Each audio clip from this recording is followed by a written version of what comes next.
you said you feel like the comics, it can't sustain itself almost. Right.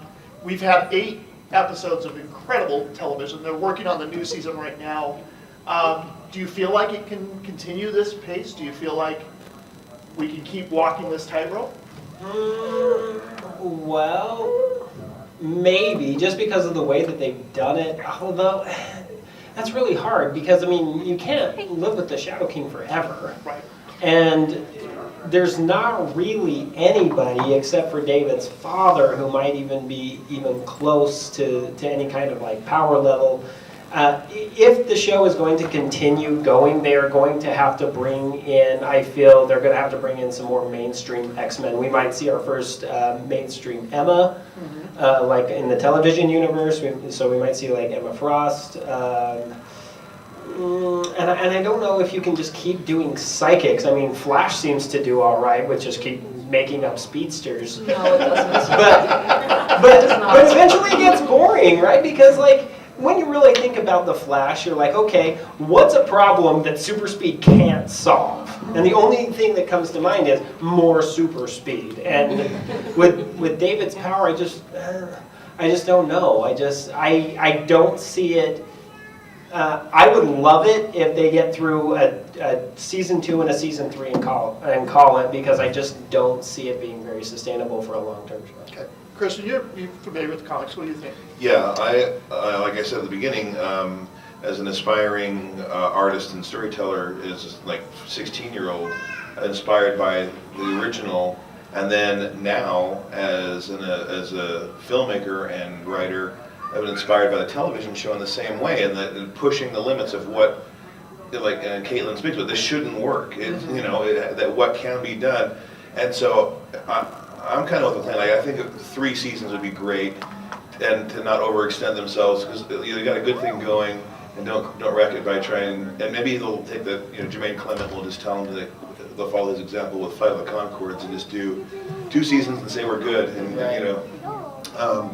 But I think that I wouldn't be on this panel if that show didn't blow my mind. In filmmaking and storytelling, like the first episode, was watching it going, oh man, they're doing a Wes Anderson, they're punking Wes Anderson. Very Wes Anderson. Yeah, and then the Bollywood, I'm like, okay, I see what they're doing, I get it now. Like maybe David had seen a Wes Anderson film, and that's why his world was Wes Anderson. Yeah. Maybe he created the Wes Anderson universe. Kaitlyn, I'm really interested. I want to get your thoughts on the Shadow King. And for those that haven't seen it, give us a brief overview of the Shadow King, at least in terms of the show. In terms of the show, Yeah. well, he's they don't specifically name him in the show, but he is one of Professor X's greatest nemesis. In the show, they had kind of a psychic battle, and Professor X thought he defeated him, but in reality, the Shadow King was very, very weak, and he basically jumped into. Was David born yet? I don't think. Yeah, he was a baby at that point. And he jumped in and basically has been hanging out in the back of David's head, being the voices, making him question himself, making him think that anything that hinted at a power was just a voice, or some sort of coincidence, or he was just being crazy. Or his puppy. Or his puppy, yeah, hanging around as a beagle. So, what are your thoughts about this powerful parasitic mutant in David's mind, which is portrayed by Aubrey Plaza? It was great. I like the fact that, like I said, I love unreliable narrators, and to see one work like that was just so awesome. I like the fact that they didn't give away until much later, until about halfway through the season, or it might have even been like the 5th episode, when you first see the hand go over his shoulder when he kicks himself back into reality, and you're like, I don't know what's going on, but I kind of know what's going on. And then just when the show completely cuts loose and they really let her just go completely crazy, especially in episode 7. I will never ever shut up about how much I love episode 7 of the show. It was just, everything about it was so great. I love the fact that, as Lenny begins to almost deteriorate, I guess would be the word, like there are little details about her that start to come in, like, for example, when she's really starting to deteriorate, she actually develops armpit hair, which is nothing you ever see in women on television. And like she starts leaking black and everything, and just like they don't try for a second to make her look pretty as soon as they realize what her intentions are. And I love the fact that they make sure that you're aware that this is not a good thing. There's nothing about this that is good, and that this person, if you were in the room with them, you know that they're dangerous. In the same way that every moment that John Bernthal is on screen with other characters, everyone else in the area knows that this person is dangerous. And that's it's an easier thing for someone like John Bernthal to pull off, but for somebody like Aubrey Plaza, who looks like she's about this big and like this big around, that's a commanding screen presence, and that's not an easy thing to pull off. To be fair, I felt that way at the John Bernthal panel. Yeah. He walked out on stage and I'm like, So where do you think they're going to go with the Shadow King for season 2? I mean, because I kind of want season 2 to be like the road trip. Like, I mean, because they are on a road trip, basically, Shadow King, Aubrey, and having a Oliver? I don't know the character's name. Bird's husband, on a road trip together. And I'm like, I can't wait to see what that looks like. But what do you think, playing with the Shadow King, continuing that line of thinking, where do we go into season 2? Yeah, that's a good question. Every time that I feel like I've got a handle on where this show's going next, I'm just like, nope. So this is a really dangerous avenue to take. But I do think seeing the Shadow King in someone else's head is going to be really interesting. I think Oliver by himself is a very fascinating character. And a great actor. Great actor. Great actor. I also think that we may see a little more of, Division 3? Because they're kind of missing for the middle part of the show. Right. And I think we might see a little bit more of that too. So I think that the Shadow King, I think he's Professor X's nemesis. He's not going to leave David alone. Right. so it's I think that they're going to be coming back. And there's going to be some kind of a standoff, but I don't know how that's all going to work, because honestly I just can't predict it. I'm just like holding on for the ride at this point. I would like to see it go the way of Harry Potter. Okay. So season 2 is basically the Dark Lord raising his armies, right? Okay. So he's starting to convince more and more people to side with him as he continues to get stronger and stronger. And then either at the end of season 2 or even pretty much all of season 3, we finally see a physical reincarnation of the Shadow King. Well, we are getting a third person playing the Shadow King next season. Back in this world, in this realm, because that's like Shadow King's like whole goal, right, is to be in this realm and take over this realm, and then he would have control over both the physical and the astral realm. So so I kind of see that, while David, and I hope this is the case because I think it's the only way to sustain it that long, is that David also needs to start gathering up like his own team to fight against the Shadow King as well. Like that. Me too. Who would that team be? Yeah. Who would David's team be? You said Emma. Emma. If they really We need start Emma. like leaning into his own personalities, he is his own team. He doesn't need a team. Well, but he can't control it though. They haven't really dug into the multiple personality thing yet. Not yet. But they kind of have, They because hint at it. They hint at it, but they right. haven't like really like seen. I want to see. But they know he's more than a mind reader, because he teleported an entire MRI machine out into the courtyard. Oh yeah, I'm not saying they didn't explore different powers. I'm talking about distinct personalities. Well, but there was that scene where another personality showed up and said, "I'm a new personality, and you created me because you needed me." Yeah, when he's in his head. When he's in the box, and he's like, "I'm here to just tell you to get out of the box." And he's like, "Well, how do I do that?" He's like, "Just get out of the box." Like, that's all you got to do, because you're in your head. All you got to do is leave. Like, all you only have to do is believe that But you. getting out of your own head is one of the hardest things to do. Right, but that's why that scene is so beautiful, because once the teacher and once the student, they actually go like blackboard and chalk Yeah, with that's him, great. and he's teaching himself how to get out of his own box.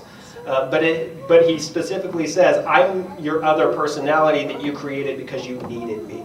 And, so I do think that they are going to go into that direction. And regardless, whether or not he is able to recall each individual personality or whether it's just totally random, It's going to be an acting decathlon for Dan Stevens, that's Oh, for sure. Which, if there's an actor that can pull that off, it's Dan Stevens. Stevens. Yeah. Right. Really quick, before we open up to questions, I want to know, do you think we get Professor X in the Legion universe on TV? Nope. And if so, which version do we get? Do they go with Patrick Stewart? Yes. Or do they go a young? All right, do you want to hear the craziest fan theory that might not be so crazy? Might be so crazy that it might just be true? Okay. Unbeknownst to most people, Marvel still owns the television rights to the X-Men. Right. They don't own the movie rights, but they do own the television rights. So both Gifted and Legion are joint operations between Marvel and Fox, which is why you have executive producers Bryan Singer and Jeff Loeb listed in the credits. Right. There is some speculation. They have already said that Legion's not part of the X-Men universe mainstream, and there is some speculation that Legion might actually be in the MCU. Yes. I heard that. So if we do get another Professor X, I would not be surprised if we get somebody completely different, or if we never actually see Professor X, they just allude to he's there like the wheelchair scene in the show. Yeah, that's the thing. The wheelchair scene is about as close as I think we're going to get. Okay. I would correct one thing. I think it's the MTU, the Marvel Television Universe, not the Marvel Cinematic Universe. But they're both connected. No, they're not. No, they're actually. No, they're not. Semantics, move on. Theoretically, but In name. in name, they It's- were for You will a while. never Quote see- unquote, it's all connected. You'll never see Daredevil in an MCU film. Which is sad. But they allude to the fact that the events are going on around them. The I whole mean, the point television show alludes to the movie events. But the Right. movies- The yeah. movies don't ever really reference. But I mean, to be fair, the Avengers do have more important things to worry about whether or not this politician is taking over Hell's Kitchen. True. Okay, good point. Yeah. So what do you think, Jack? Do we get Professor X? I agree. I don't think that they're going to give us more than the shadow of the wheelchair, whatever that we've already gotten. I think that, I don't know, I think that David's already so powerful. Patrick Stewart said that he would do it in a second. Just saying. Which I would love to see. I just think Yeah. he's almost too big of a crutch. It's like he's David's already so powerful that only the only thing keeping him back is himself, and I think that Professor X could help him too much. So I don't think that they'll bring him back. Okay. There's a reason why Professor X gets shoved in a corner in every single X-Men movie is because he can fix every single That's a problem. good And the point. only reason why David can't fix every single problem is because he's He is the cuckoo for problem. Cocoa Puffs. Yeah, You know what? I think Forge would be a good member of his team. that would be cool. Because in the comics, Forge, with the help of Professor X, Forge creates a bracelet for David that allows him to just like recall certain memories until the bracelet breaks. But like if they had somebody like Forge who could, build any kind of machine that would be able to, help David concentrate and focus his powers and blah blah blah, maybe something. Or even Hank McCoy. Oh yeah, Hank would be cool. I know, sir, you in the green. You had a question. I wanted to add something to that there. Oh, please. We were talking about Legion building this team. I want to bring in some of the mainstream X-Men. He's always after Storm in a lot of the comics and cartoons. Yeah. Storm is vastly underutilized by the X-Men movies right now, that's for damn sure. Absolutely. He's always trying to get in our head and take her over. So is it, yeah, and the Shadow King and Storm have a huge history too. I mean, he basically raised her all the way up through the time that Professor X came to take her to the X-Men. So there is definite connection between Legion and Shadow King and Storm. So I see that as a possibility for sure. Yes. This is kind of a smaller question, but what time period do you guys believe the show is going to be? It takes place in a time. It takes place inside David's head, I have no idea. and whatever time he sees himself. Yeah, it looks Yes. like they reference cell phones and. Yeah, it's So- kind of like Archer. Has anybody here ever watched the TV Oh, show yeah. Archer? Yeah. Yeah, Archer doesn't really take place in any time period either. And like I said, that's just kind of adds to the hyper realism of everything about that show, and that it looks like we're in like the 60s or the 70s, and then they have modern technology. It's Well, like, To be fair, a They lot have of those hints, fashions are though. coming back, though. They have a lot of hints that there's like, there's like 1940s Art Deco, and there's like hints of the 50s. I will tell you, I read an interview with Noah Hawley, and he said he sees it as being, he's the showrunner, the creator, he said he sees it as being in the modern age, but yet in a different reality almost, and so that's why he can play with all these different time periods. So that's one of the beautiful things about Legion, though, is that, like, yeah, maybe right now he is in the MCU until the contracts don't work out, and then suddenly he's over in the X-Men proper, because you can just change that because it's Legion. Yay! Total creative, yeah, it's like, oh, it's in his head, okay. So I love the period blending, and I thought part of it was if his childhood was in the 70s. Oh, yeah.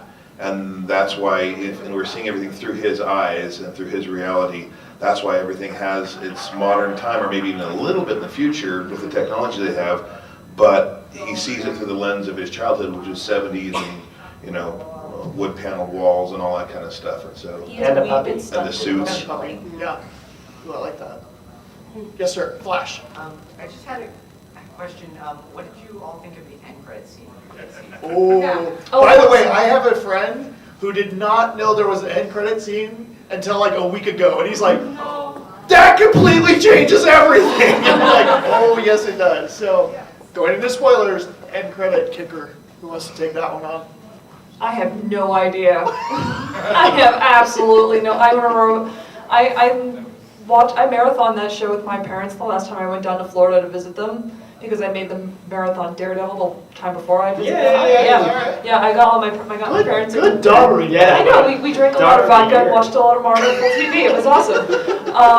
And that end credit scene came up, and my parents just looked at me like I had some sort of explanation. And it's like, 'cause that's what they do. They're like, something happens in Marvel TV or Marvel movies, and they're like, Kaitlyn, explain this to me. And I'm like, your guess is as good as mine. I have no idea. It's Legion. Yay! Yeah.